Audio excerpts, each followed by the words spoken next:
मिंचनाबाद से भाई अली अकबर साहब ने सवाल पूछा है। वो लिखते हैं कि जिस घर में फौतगी हो जाए, क्या उस घर में 3 दिन तक चूल्हा जलाना हराम होता है? हमने सुना है कि चाहे जितनी मजबूरी हो, फौतगी वाले घर 3 दिन 3 रात तक चूल्हा नहीं जला सकते। हम आपसे पूछना ये चाहते हैं कि मज़कूरा बाला बात में कहाँ तक सदाकत है। अली अकबर: मेरे मोहतरम भाई, सरासर ये बात गलत है। कोई शरीयत ने एक लम्हे के लिए चूल्हा जलाने से मना नहीं किया कि जिसकी फौतगी हो जाए वो चूल्हा ना जलाए, वो घर में खाना अपना ना बनाए।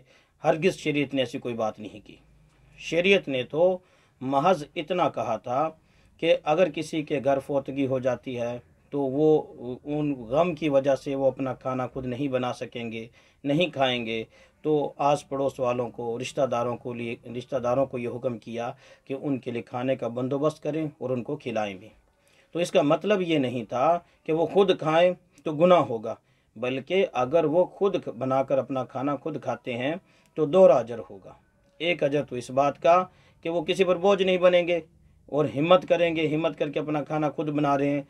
दूसरा अजर इस बात का भी होगा कि इससे अकीदा की असल इस्लाह होगी कि लोग इसको गुनाह समझते हैं और हराम, जैसे आपने पूछा कि लोग हराम समझते हैं 3 दिन 3 रात तक कोई चूल्हा नहीं जलाया जा सकता, इस अकीदे की इस्लाह होगी।